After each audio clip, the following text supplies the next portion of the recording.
Stella Maris, or mathematical insanity. Let's take a look. Cormac McCarthy, considered one of the greatest American novelists. Some of his books: Blood Meridian, All the Pretty Horses, The Crossing, The Cities of the Plain, No Country for Old Men. But we're interested in his last one, Stella Maris. Forms a pair with this one published first, The Passenger, by a couple months. A co-conspirator, Bob Heath, pointed me to Stella and its implications, so my thanks to him. The Passenger features Bobby Western, a salvage diver haunted by his father's contributions to the development of the atomic bomb, tormented by his inability to save his sister, Alicia, the protagonist of Stella Maris, from her suicide a decade earlier. In the book, Bobby dives on a wrecked plane which carried 10 passengers, but one body is missing, hence the passenger. One of a slew of things never quite resolved.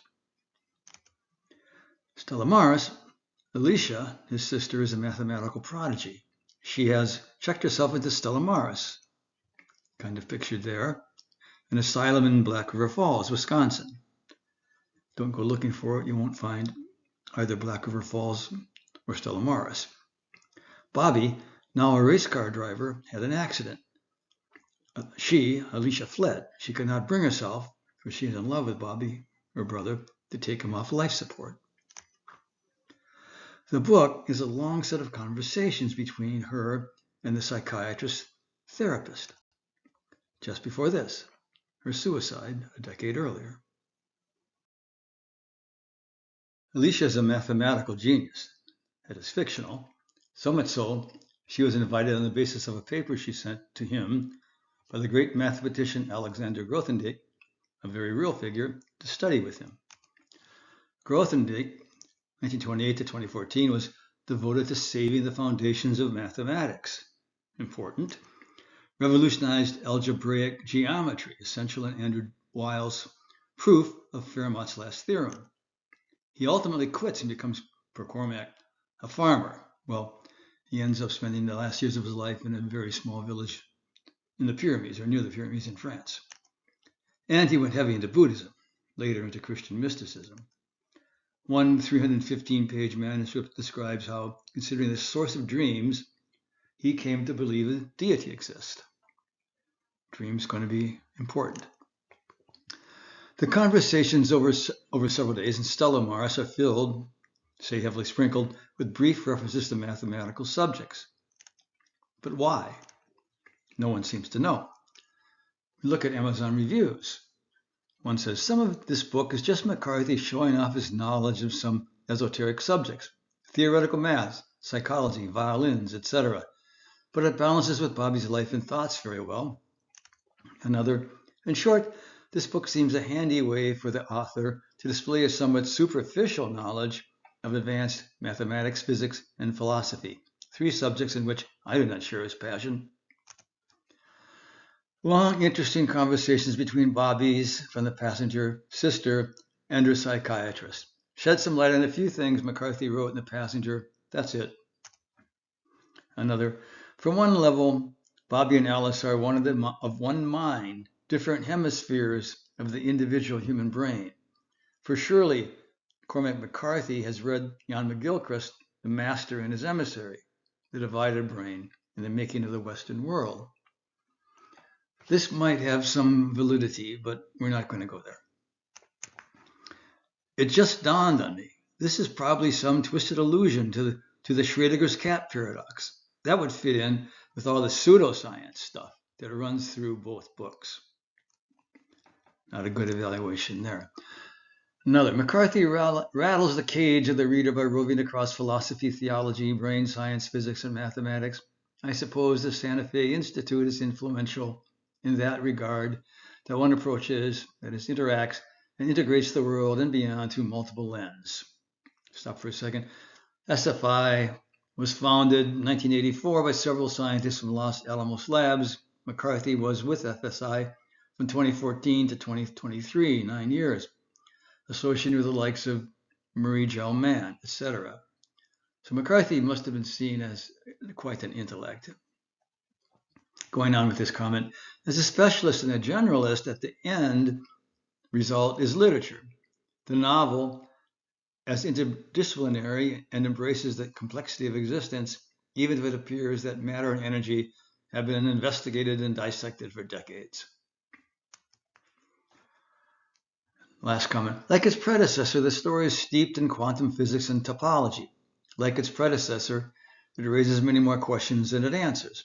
Stella Maris is bare bones, white-knuckled theorizing. An extended essay on the relationship between math, science, and what we human beings call, for lack of a better word, reality. Stella Maris would perhaps work better if re-envisioned as an article for a theoretical math or science journal. As a novel, it doesn't quite set for me. So this one has some high-level validity, but what is the essence of that essay? Cormac notes, if you assume a low level of intelligence in the reader, you will be left precisely with that readership. Is that really what you want?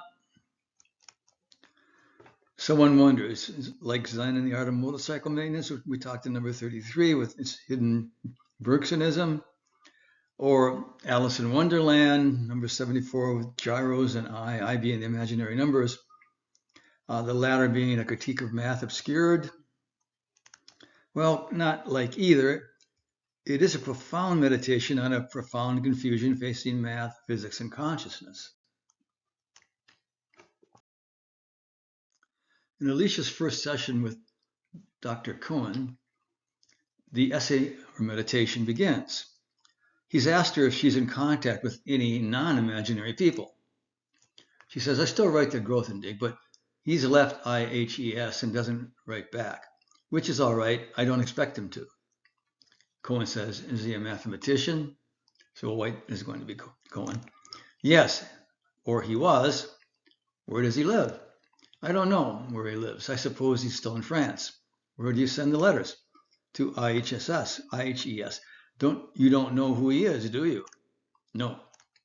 It's all right. We are friends. We are friends. We share a common skepticism. About what? About mathematics. So the theme is introduced. I'll call this the Grothendieck theme. Skepticism profound. The start of the meditation has already begun. Continuing, you feel disappointed in the discipline in some way. I'm not sure how you can be skeptical about an entire subject. How would it do that? Well, in this case, it was led by a group of evil and errant and wholly malicious partial differential equations who had conspired to usurp their own reality from the questionable circuitry of its creator's brain, not unlike the rebellion Milton describes, and to fly their colors as an independent nation, unaccountable to God or man alike, something like that. Now, I don't think this is a throwaway comment. The partial differentials are a key problem. Elsewhere, she notes that reality lies in the context of quantum mechanics beyond the partial differentials. The usurping of reality is a deadly serious statement. Cohen asks, is he a prominent mathematician, your friend? Grothendieck, he's widely regarded as the foremost mathematician of the 20th century. Did you work with him? We spent a lot of time talking. In a sense, we were just in the same nut house together. How old were you? 17. This is the problem. What is the reality? What is the ontological status of math? For Bergson, we've noted mathematics has no positive reality. For current explanation in physics, it is everything, the only thing. It is reality. And this is the warfare we're going to be exploring. So more on the Grothendieck thread in Stella. Mathematics is ultimately a faith-based initiative, says Alicia, and faith is an uncertain business. I'm not sure I understand. Mathematics is what? A sort of spiritual undertaking? It's just that I don't have something else to call it. I have thought for a long time that the basic truths of mathematics must transcend number. It is, after all, a rather ramshackle affair. For all its considerable beauty, the laws of mathematics supposedly derive from the rules of logic. But there is no argument for the rules of logic that does not presuppose them. But nevertheless, you're a fan of Gödel. Yes, huge fan. You ask why Grothendieck left mathematics. The notion that this implies lunacy, appealing as that may be, is probably not altogether correct. It would certainly appear to be the case that rewriting most of the mathematics of the past half-century has done little to allay his skepticism. Skepticism thread, remember. It's the really skeptical thread this spring. We'll see the Gödel string. Believe it or not, Cormac's slightly more hopeful side, but the Platonic side. Well, can you say of any attribute, what can you say of any attribute, other than it resembles some things and not others? Color, form, weight. The complexity of modern mathematics has shifted it from a description of things and events to the power of abstract operators. No one, however, inclined to Platonism actually believes that numbers are requisite to the operation of the universe. I'm not going to do justice here to the power of abstract operators implication in this one, but that's another thing. You asked me about Grothendieck. The topos theory he came up with is a witch's brew of topology and algebra and mathematical logic. It doesn't even have a clear identity. The power of the theory is still speculative, but it's there. You have a sense that it is waiting quietly with answers to questions that nobody has asked yet. That sounds a bit Platonic, don't it though? This is what it's going to come down to. You have to have some philosophical basis for leaving Plato and his forms, quote unquote, behind. Cormac and the Santa Fe Institute and all of current physics have none. Continuing on the Grothendieck string, Grothendieck says somewhere that 20th century mathematics has begun to lose its moral compass. Bobby thought that sort of talk was goofy. That is Bobby, read your thesis. He read three different drafts. One was wrong. What was wrong with it was that while it proved three problems in topos theory, it then set about dismantling the mechanism of the proofs, not to show that these particular proofs were wrong, but that any such proofs ignore their own case, addressing along the way the more commonly argued claims of mathematical reality. Did you in fact submit it? No, I hadn't done all the coursework. I think set theory made an outlaw of me. Poincaré said it was a disease. Riemann, more than one mathematician saw it was his intention to drive a stake through Euclid's heart. We find out later, by the way, that her thesis was put in the landfill. Why would you want to do that? Because he didn't like him. He didn't like his wife or his children or his dog. It has to do with reality. You begin with a point, which has no dimension and therefore no reality, and extend it to a line. Can an extension of nothing eventuate into something? You have to say so, but you can't show so. Now we noted for Bergson the points of mathematics, and thus the instants corresponding to the points have no reality. He noted it is absurd to say that such a point can cause another such point, that there could be any such thing such as a causal relation between the two. Hence why Bergson spent 26 pages in Creative Evolution on the concept of nothing, apologizing for what seemed a typical philosophical comment on a surreally abstract question. He thought the question unbelievably crucial to a scientific misconception. It has no reality. It is only, that is nothing, it is only the absence of something. To put the 26 pages very succinctly, current math, physics, has exalted nothing, that is a zero, into a critical piece of its quote-unquote reality. For example, the wave equation. The Godel Thread in Stella. One would think Godel is the figure most associated with the destruction of the foundation of mathematics. But no, not here. Speaking of her father, remember the scientist? Anyway, I don't fault him for going to hear Godel, even though Godel just read the paper in a monotone. The paper was on the foundation of mathematics. Mostly it was a defense of Platonism. I've read practically all of Godel's papers, most of the notes, including those written in Gabelsberger, the shorthand Godel used. How long did it take you to learn it? Longer than I thought. Godel was smart, but among other things, he was a mathematical Platonist, and I wanted to know why. To me, the idea was simply incoherent, but I didn't really know how smart Godel was. Now, I'm not sure I know what that means, mathematical Platonist. What it sounds like? It's usually just called realism nowadays, or maybe a form of idealism, I'd say. It supposedly expresses a belief in mathematical entities independent of the human mind. It's a belief common to older mathematicians, and it seemed to me full of holes. If mathematical objects exist independently of human thought, what else are they independent of? The universe, I suppose. Continuing, when you solve a problem, there's always the compelling sense that the solution was there and that you have discovered it.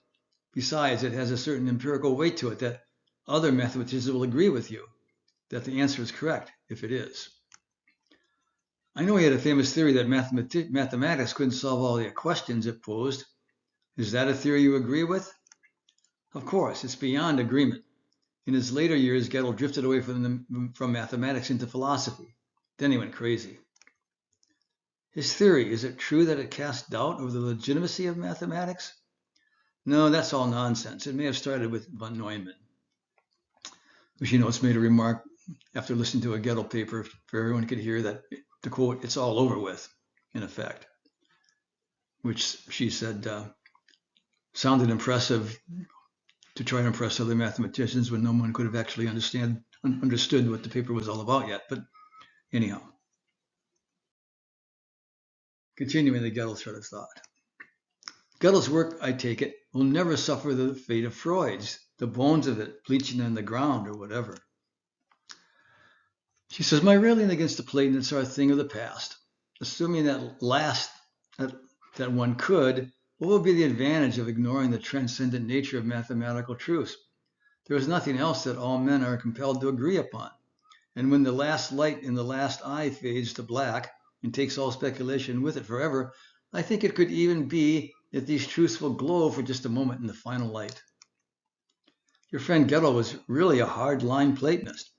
Yes, he thought that mathematical objects had the same reality as trees and stones. I have never seen a 6. In my experience, everything mathematical is in the form of a directive. A directive implies operations of thought. The numerical concept of 6 is totally inert.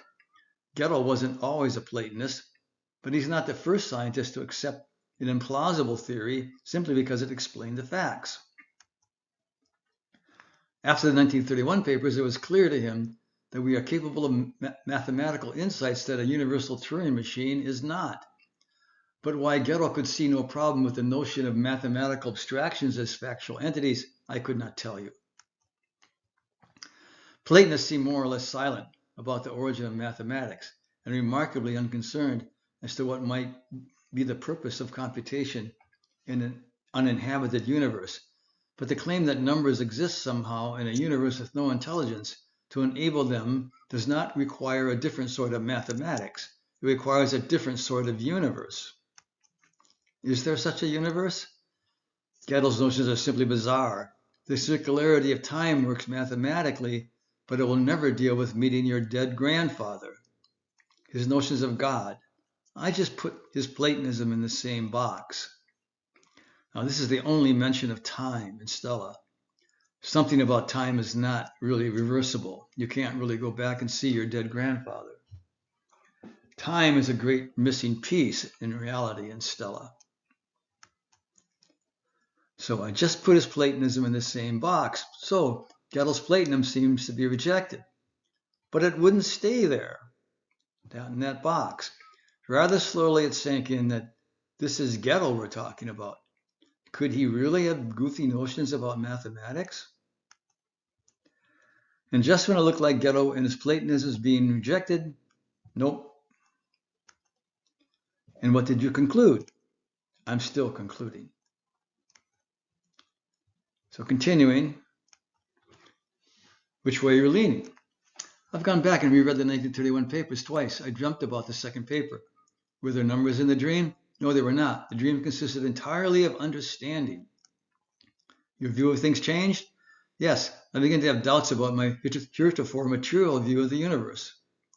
So what was it you understood? I think I saw what he saw. The finding of the limits of a system was not just finding the limits, it was finding what lay beyond the limits. You just had to find the limits first. And what lay beyond the limits? That mathematics had no limits, that it was inexhaustible. So, a bit of non-resolution here. Godel's Platonism is somewhat accepted, somewhat transformed.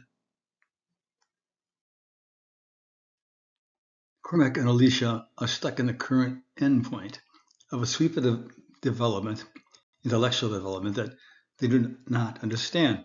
What is this sweep? It goes like this: Plato and the Greek science of reality. Then a new science of reality, Galileo and Descartes. And philosophy's attempt to leave the Greeks, along with Galileo and Descartes, and embrace the new science via Spinoza, Descartes again, Leibniz, and ultimately Kant, essentially our current state. Bergson described this development and its intellectual consequences in Creative Evolution, 1907. He had already described this escape from this endpoint in Matter and Memory, 1896.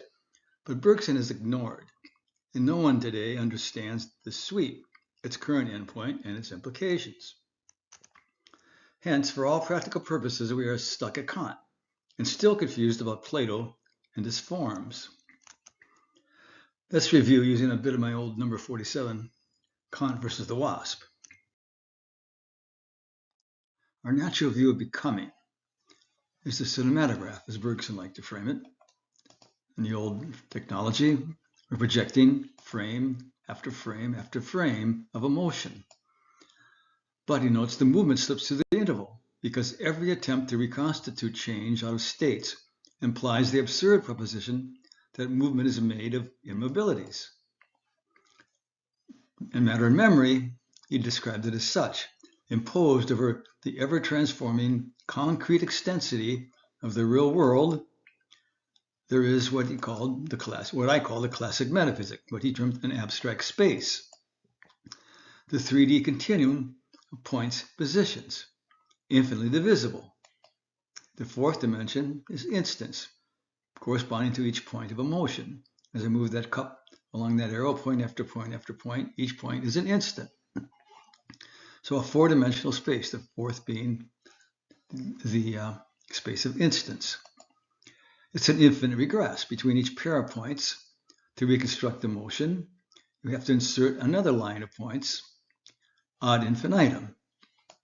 So he said, it's infinitely divisible. So the proposition that movement is made of immobilities, absurd. Philosophy saw this from the start with Zeno. The arrow never moves. It's always coincident with a static point. Therefore, it never moves. Achilles, always having the distance, never gets to the tortoise. In both cases, focuses on this space, the infinitely divisible space traversed. Simply extends Zeno to a qualitative and evolutionary becoming. Human growth, a series of stops: infancy, youth, old age. These are cuts, slices taken along an indivisible transition. An indivisible transition. These are also indivisible transitions, indivisible motions. They can't be treated as a series of states. But the cinematograph, the series of states, showing up there as we project the growth, this is more natural to the intellect.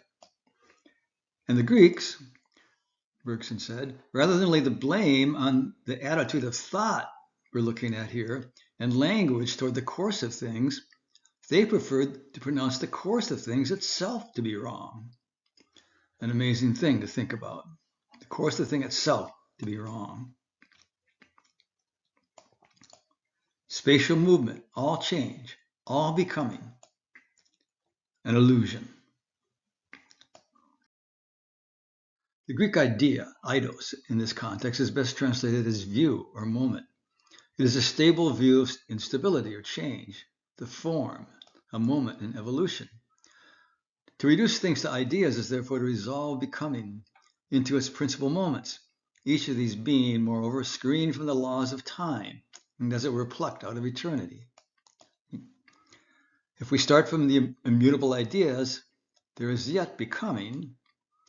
To derive becoming, we get there by diminution. Degrade the immutable ideas, and we get becoming, change, the growth of our guy there. At the base of ancient philosophy is this postulate. There is more in the motionless than in the moving. Thus, the ideas or forms are the whole of intelligible reality. They represent altogether the theoretical equilibrium of being for creative evolution. Being becomes one vast idea at a single moment, eternity. For Plato, for Aristotle, this is sufficient. To quote Bergson, so having begun by refusing to ideas an independent existence, and finding himself nevertheless unable to deprive them of it, Aristotle pressed them into each other, rolled them up into a ball, and set them above the physical world, a form that was thus found to be the form of forms, the idea of ideas. All this is reflected in ancient science. Ancient science thinks it knows its object sufficiently when it has noted of it some privileged moments. A falling body. We are near enough to a description of the fall, the motion, if we characterize it as a whole. It is a movement downward. It has a tendency to a center. It is a natural movement to return to its place, quote unquote. The rest of the passage is of no interest. These concepts of ancient science were, I noted here, I think with no awareness, were noted here in this particular little YouTube on cubism. I think with no awareness that this analysis all came from Bergson, the great scholar of Aristotle. But be that as it may. To quote, whereas modern science considers the object at any moment whatsoever. The new science. Galileo, there is no essential moment, no privileged instance.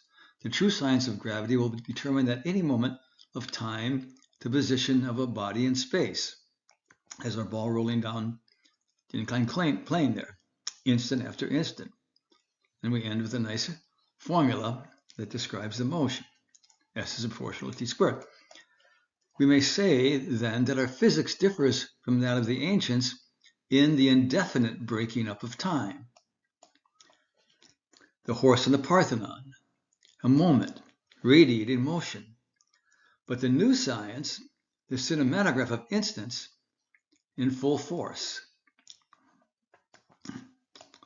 Secondly, there's the primacy of laws, dynamic laws. Archimedes, a static law on the density there, floating. Kepler, a dynamic law, the relation between areas described by the sun center radius vector of a planet and the time employed in describing them, dynamic laws. Galileo, a law connecting the space traversed with the time, as we saw. So we now come to the new philosophy, attempting to embrace the new science, Descartes, Leibniz, Spinoza. Descartes was ambiguous, caught between two paths. The universe as mechanism, all is given. Indeterminism, however, for he believed in the free will of man. So all is given would be like our space-time block of relativity. Everything's laid out, one big block. This essentially is just a form of this classic metaphysics, where the motion across the continuum of points positions, and each point corresponds to an instantaneous cube, we'll call it, of the all of space. As such, so unrolling via a deterministic law, like billiard balls. He superposed this indeterminism on the mechanistic structure we're looking at the right there, and supported a God unceasingly renewing the creative act by his absolute reality, thus sustaining becoming. So we need a God there to create each cube, because each cube has an instantaneous mathematical point of duration, can't cause another cube. point can't cause another point. So we have to have a God, some force creating cube after cube after cube. Leibniz, Spinoza, for them the old Greek structure is renewed, seen through the Cartesian mechanism. The difficulty they now faced, Aristotle had condensed things, concepts, outside reality, outside, in some nebulous place, not in the earth. In the new mechanism, laws, relations must be condensed. A law relates changing terms. It's immanent in what it governs. It belongs in the concrete plane of the earth there. The roll-up condensing principle cannot be transcendent to sensible reality. It can't be in that strange place, immaterial place. We would have to suppose this principle is both in and out of sensible reality, in and out of time, yet condemned to wind out time in an endless chain. Rather than formulate so appalling a contradiction, the philosophers were necessarily led to sacrifice the weaker of the two terms, namely time, hence why we only see time one time in Stella Maris, and to regard the temporal aspect of things as a mere illusion. Leibniz did so explicitly. Time is made of confused perception. Time, in essence, consists of all the points of view a monad can assume towards itself. Spinoza is less clear. He appeared to wish a relation between the eternal and duration, as though between the essence and accidental of Aristotle, or between Spinoza's the adequate and the inadequate, and just veers toward Aristotelian. For new and old philosophy, for both, reality as well as truth are integrally given in eternity. Both are opposed to the idea of a reality that creates gradually. That is, both at bottom are opposed to an absolute duration. Critical quote. Thus to Kant. Kant too is imbued with the belief in a science, single, complete, embracing the whole of the real. His critique, need we place this unity in God as Leibniz Spinoza did? Can we just go partly on this for the new science?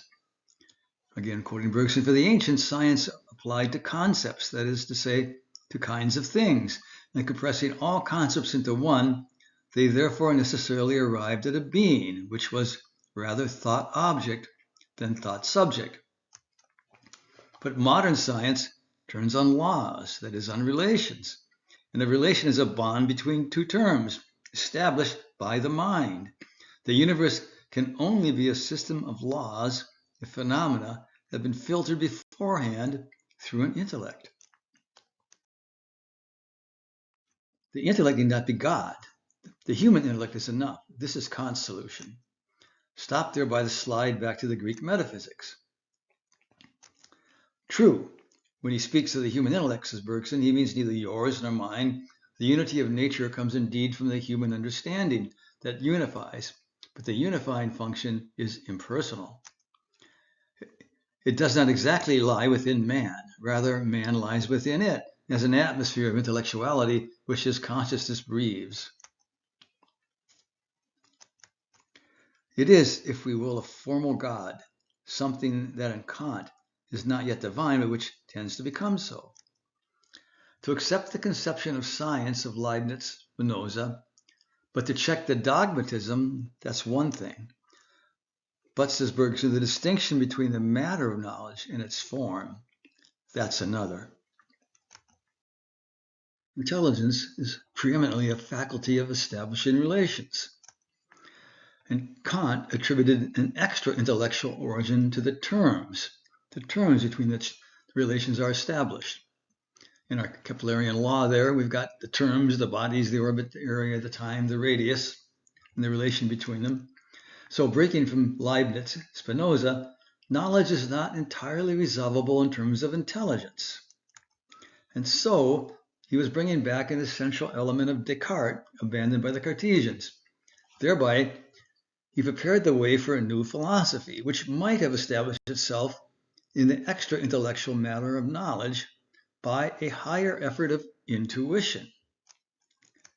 So why do I have this picture with the wasp and the caterpillar. Because in number 46, Intuition of the Wasp, where we're looking at aspects and passages in creative evolution there, pages 172, 173, we were looking at the nature of instinct, which is a form of intuition. How does the wasp know the 9 precise points, plus a head twist, on the caterpillar to sting, to paralyze it, so it serves as live food, never dies, for its young? Neo-Darwinism, successive mutations or whatever, cannot explain this.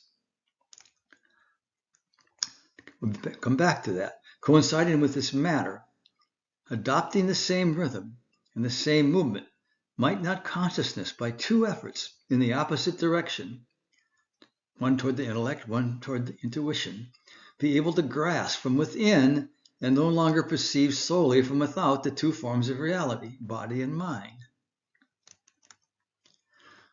The wasp knows the necessary points by sympathy. Wasp and caterpillar are 2 activities, 2 processes, not 2 truly separate objects in the universal field in which we're embedded. As Bergson calls it, a whole sympathetic unto itself. So we're looking at the basis of intuition. So the unconscious and the absolute. We've hit Bergson's theme of intuition. We'll come back for a tiny bit left on Kant. This intuition theme is in Stella, a thread of the unconscious. In 2017, the novelist Cormac published an article on the unconscious and discovery, the Kekule problem. Kekule being the discoverer of the benzene ring via a dream. So Alicia says, the core question is not how you do math, but how does the unconscious do it? How is it that it's demonstrably better at it than you are? You work on a problem, then put it away for a while, but it doesn't go away. It reappears at lunch or while you're taking a shower. I posed the question to some pretty good mathematicians. For the most part, they seem to think it unlikely that the unconscious went at it the same way we did. What's surprising to me is the insouciance, the uncaring, with which they created this news, as if the very nature of mathematics had not been hauled into the dock. I'd read Nather's papers, and they were pretty straightforward, what the Betty groups actually meant, the homology groups. But it was how she got there. Aside from the fact that she knew more abstract algebra than anyone else, I knew that in order to do what she'd done, you would first have to believe it.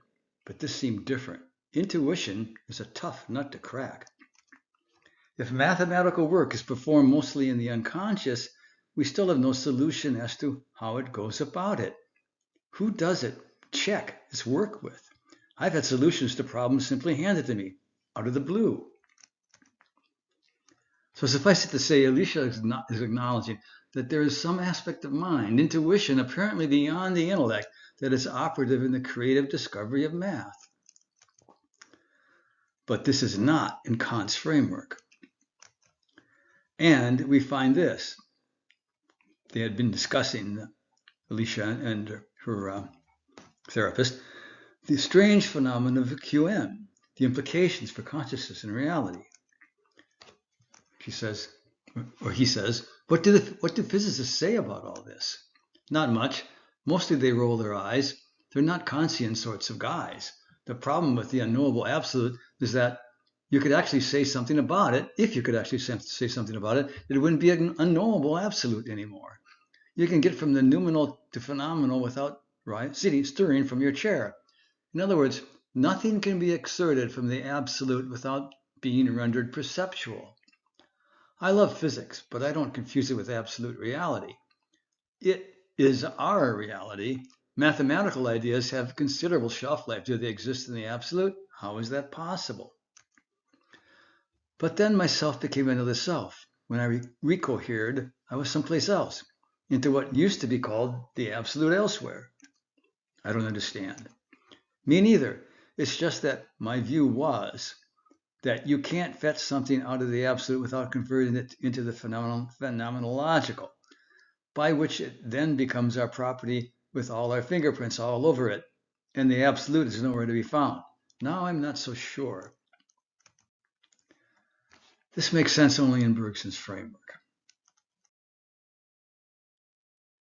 In Matter and Memory, he described the universe, as I've described a few times, as a holographic field, transforming indivisibly, like a melody, each note, call that an instant, permeating the next, the state of each note reflective of all the preceding notes, an organic continuity, so not actual discrete instants. There are no discrete instants or discrete states. The holographic field is not imageable. There are no cups, no spoons as we know them. These are images. An image, by necessity, is an aspect of this whole. It is not the thing in itself. It is not the cup with all its relations within itself and to the external field. This indivisibly transforming field is the absolute. How is an image, the cup, the phenomenal, an aspect of the field specified? Well, per Bergson, the brain supports a reconstructive wave passing through the hologram, the holographic field, and is specific to a source within the external field, that is the cup. Holographic reconstruction, we pass a wave through the hologram, and the wave, reconstructive wave, now becomes specific to an original source, the cup. So we're taking the brain as a reconstructive wave passing through the hologram, specific to an object, an aspect of the field, the cup. So you have a holographic field indivisibly transforming the brain, a reconstructive wave, and the cup being right where it says it is, external, within the field, not in the brain or some strange perceptual space. Again, this is why everything, cups, neurons, atoms, math objects, are necessarily images, aspects of the whole. Now, what is the source of intuition? How can we access the absolute? Well, firstly, there are no true spatial divisions within this field. Distinct outlines of objects, like the cup, the fly, are only practical relative to the possible action of our body. So he says the relation of subject and object in their distinction and their union must be treated in terms of time, not space. So concretely, the underlying biochemistry of the brain, the velocity of chemical processes, this defines the scale of time, of the specification, the buzzing fly of normal scale. Raise the velocities. We have a heron-like fly barely flapping its wings. Keep raising. We get a cloud of electrons. What's happening is all hard, distinct outlines between the body and fly and the field eventually dissolve. We are intrinsically one with this field and defined over this indivisibly transforming holographic field. There is an elementary memory and awareness, as we've talked about. So the specification, very Zen-like, is to a time-scaled form of this awareness. So secondly, now bring in creative evolution. This field is not only transforming indivisibly, this is creative becoming. It is the source of evolution, of forms, of bees, butterflies, brontosaurs. That is, there's way more to this field. So if I, remember, what's the relation between subject and object? So if I focus with great attention on a problem, poring over the facts, papers, research, thinking about things like crazy, I, quote unquote, am triggering, for want of a better term, this field, because I'm part of the field. Returning to Kant, intuition versus intellect. Says Bergson, would not this twofold effort make us, as far as possible, relive the absolute? Moreover, as in the course of this operation, we should see intellect spring up of itself, cut itself out in the whole of mind. So intellect is part of mind. Intuition is the other part. Intellectual knowledge would then appear as it is, limited, but not relative. So I know the matter field for Bergson is a whole, transforming indivisibly like a kaleidoscope. Objects and their motions are just transfers of state within this global motion. Our perception carves out objects on which our body can act. It distinguishes objects and motions in the field. This verifies to the continuum of points positions, that abstract space, the classic metaphysic. A continuum is the space one at a time, infinitely divisible. So this is now intellect. This is the basis of intellect. It's a cutout from the whole of mind. Such was the direction that Kantianism might have pointed out to a revivified Cartesianism, but in this direction Kant himself did not go. He would not, he could not. There could be no cutting out of intellect from the whole of mind. For to Kant, intellect is coextensive with matter, or even less extensive. The intellect imposes its form on matter, the thing in itself only a refraction through our atmosphere.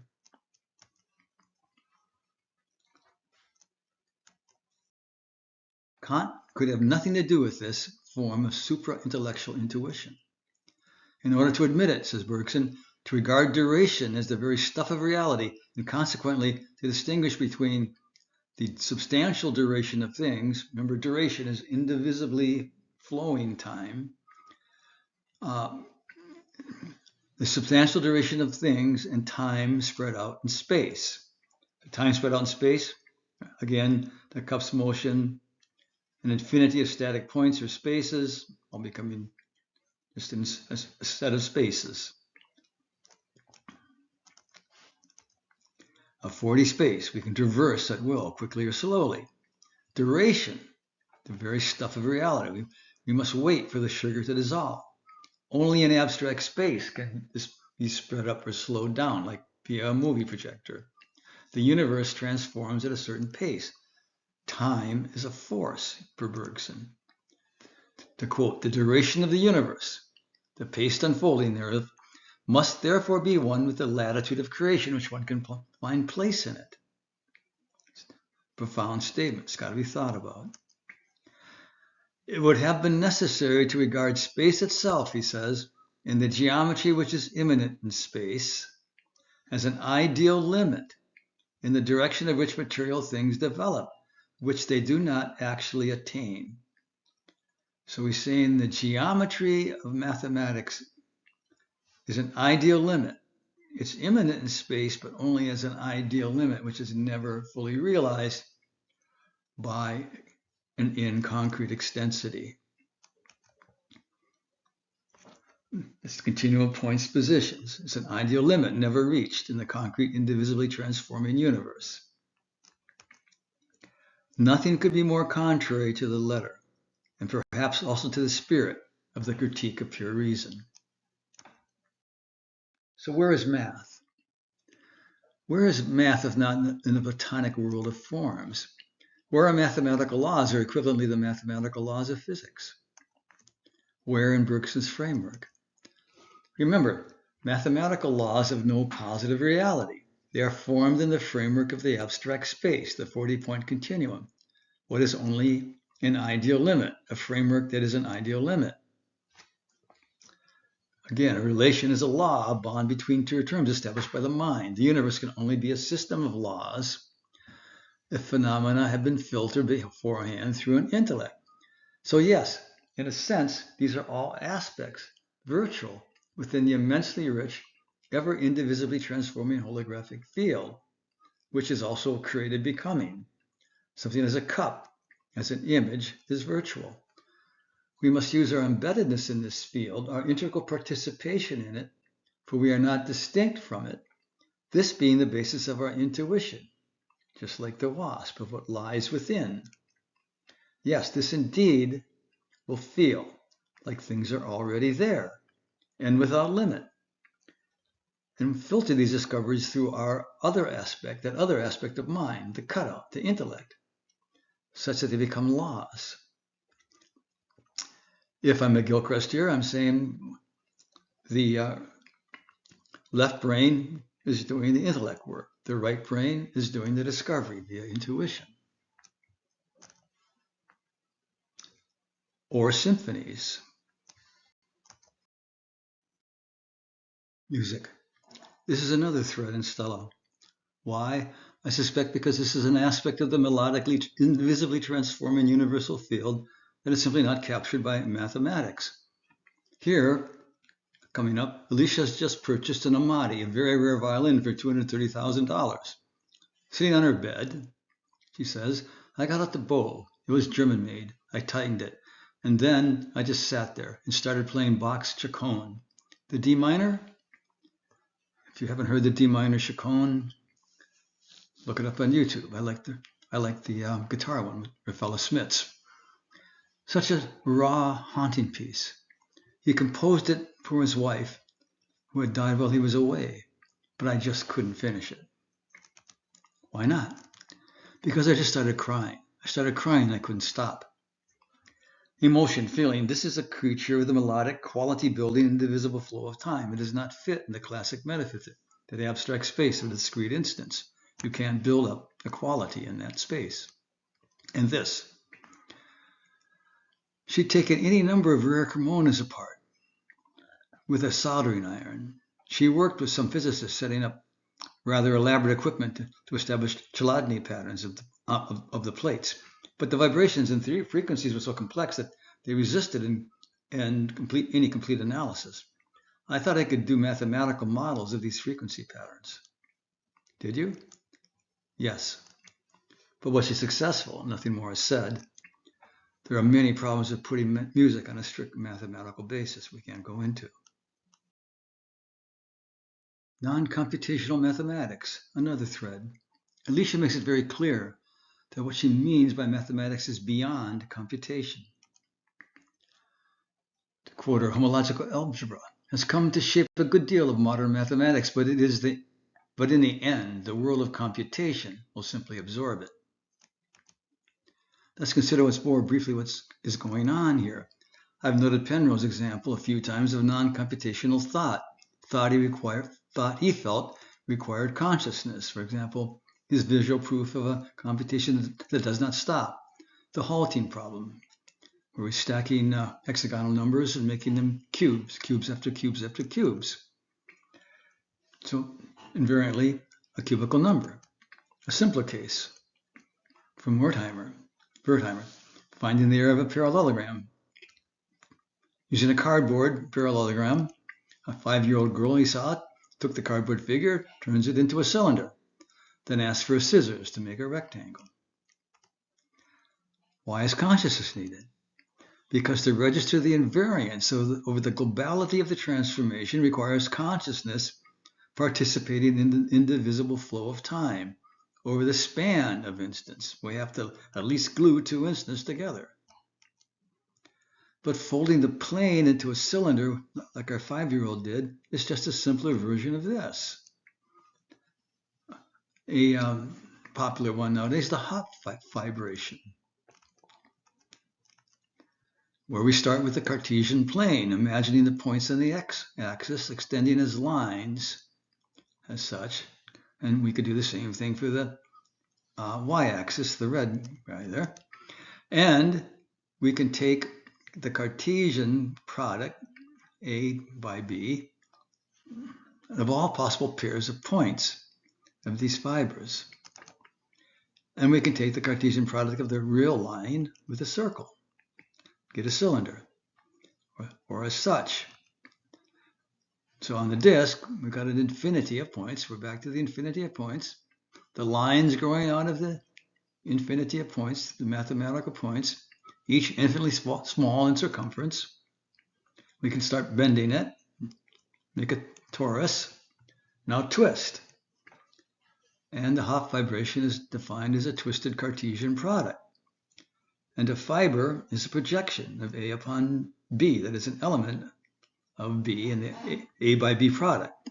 That is, from a larger space to a smaller space. And using this projection concept of the Cartesian product based on Descartes' coordinate system of points, we can unleash the computations to create these figures. Again, the same form of thought, non-computational, starting all this off. But to register the significance of this, you need a model of the origin of the image in the first place, and the framework in which it dwells. Physics, quantum physics. This is the thread. We could spend time on it. It would get too involved. in quantum mechanics currently, to explain things, it seems like math is the only reality operative. Much around the Dirac equation, for example, is like this, almost everything. For example, the spin plus 1/2 and spin minus 1/2. This seems only explained by Dirac's mathematics. Yet I've seen comments saying the mystery may be due, because this is somewhat like North and South poles, to us still not understanding magnetism, that is, the magnetic and dielectric components of the ether. So one comment on a statement of Alicia. She says, profound equations are often said to be beautiful. Maxwell, I suppose, if you overlook the E and B vector potential in place of the A, if you look into the principle of least action, you are likely to be left rather solemnly silent. We did look into it, number 72, in least action. It was part of this progression, Newton's gravity equation. Then Euler-Lagrange, building on incorporating the gravitational equation, but now describing the path of an object falling through a gravitational field. Then the geometrization of Euler-Lagrange by general relativity, turning it into a geometric structure. Euler-Lagrange was roughly, we can quibble, the beginning of mathematics really taking over physics. Yet Newton said of his own equation, I feign no hypotheses. That is, he made no claim to understanding what the physical force of gravity is. He had only a mathematical description. But nothing has changed in the subsequent development. He would still say hypotheses non fingo. But physics lives in a new, mysterious reality. We'll see it in the postscript. Endings. Stella Maris, Star of the Sea. These are the last few sentences of Stella. Coleman says, I think our time is up. I know, hold my hand. Hold your hand? Yes, I want you to. All right, why? Because that is what people do when they're waiting for the end of something. Bergson did not suffer the suicide fate of Alicia, or the strange end state of a Godel, or of a Grothendieck.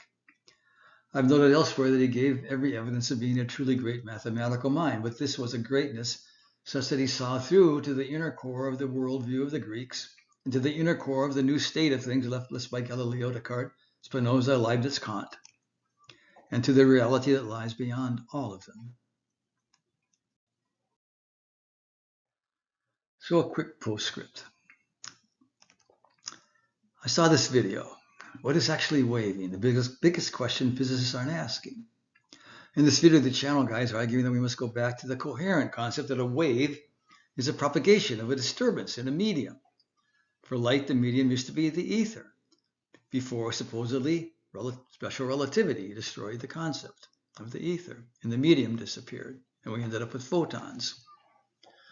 This is a pinned comment on this video from a physicist. In it, we see the beyond strange status that mathematics has assumed in physics. It is the reality. But shades of Plato, just what is this reality? He says, as a physicist, especially as in QCD physics, I would say your interest is motivated by a fundamental misperception, one that drove late 19th century physics into bad ideas through insistence on mechanical examples as they were used to them. The same intransigence led to utter confusion over quantum effects once they were noticed. Fundamental field entities are not based on a waving of anything. In fact, once you give on such literal models and allow, for example, for quantum entities to be represented as state vectors in a Hilbert space, the modern and correct view, as it turns out, the whole notion of waving of something becomes almost obsolete. One would ask, almost obsolete. Is one of the almost these waves in the lake? Just wondering what the criterion is. The channel guy says, you have eloquently epitomized the misguided perspective of most modern physicists. You want to replace physical existence with math. This is nonsense. Mathematical concepts don't have physical existence. Right. They're ideal limits. They are man's mental tools for grasping quantitative relationships among physical existence. There are no integrals and Hilbert spaces in these physical phenomena.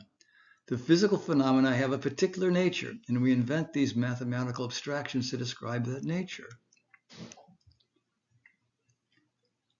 He says, the physicist, it is clear you are working under a category error.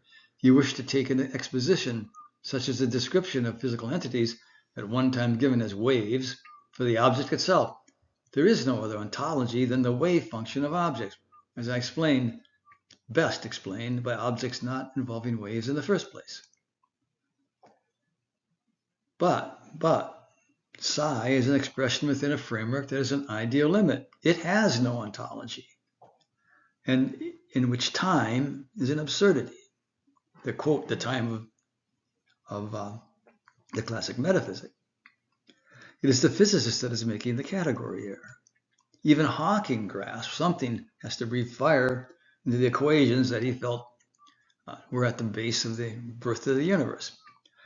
And by the way, this physicist needs to talk to Schrödinger.